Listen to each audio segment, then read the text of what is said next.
It was supposed to be one of the happiest days of my life, the day everything was meant to fall into place. The hall was ready, our families had gathered, and the air was thick with excitement. I stood there holding the ring, waiting for her, my bride-to-be. But instead of walking toward me with the smile I had dreamed of, she stopped, her face unreadable. With a cold, detached tone, she said, "I don't need the ring today," and then turned around, leaving everyone in shock. At first, I thought it was a joke, maybe nerves playing tricks on her, but the way she walked out, without hesitation, without looking back, told me otherwise. The whispers filled the hall instantly, families confused, guests stunned. My heart pounded as I stood frozen, the ring still in my hand, its weight suddenly unbearable. I realized, in that painful silence, that she had made her choice. I could have chased after her, demanded answers, begged her to stay. But something inside me shifted. I looked down at the ring, the symbol of promises that now meant nothing, and a wave of clarity washed over me.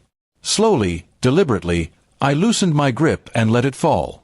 The sound of it hitting the floor echoed louder than any of the murmurs around me. "I don't need it ever," I said, my voice steady, though my heart was breaking. The room went silent.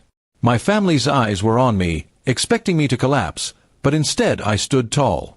I had been humiliated in front of everyone, abandoned at the very altar, yet I refused to let her betrayal define me.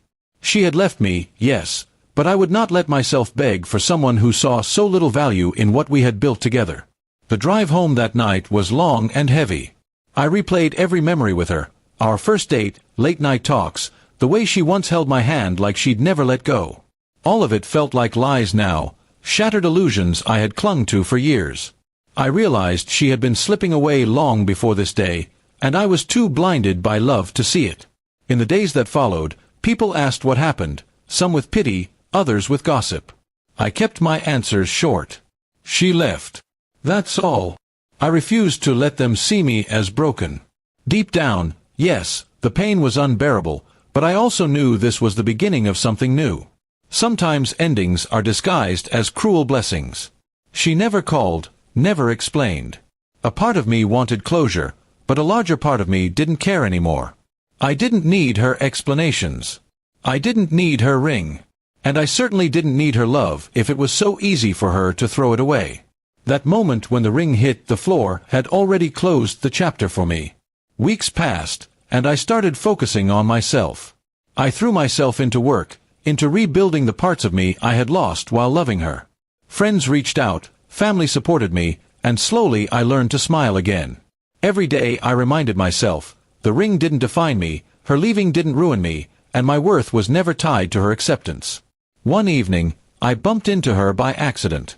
She looked surprised, maybe even regretful, but I didn't let her words come. I simply nodded, smiled faintly, and walked away.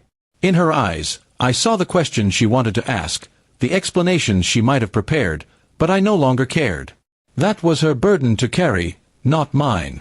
For the first time I felt free. Free from the pain, free from the waiting, free from the hope that she might return. She had chosen her path, and I had chosen mine the moment I let go of that ring. Sometimes, the greatest strength lies not in holding on, but in knowing when to let go. And as painful as it was, I realized I had walked away with something far more valuable than a ring. I had walked away with my dignity, my self-respect, and a chance to rebuild a life that was truly mine. And in the quiet of my heart, I whispered to myself, I didn't lose her that day. I found myself.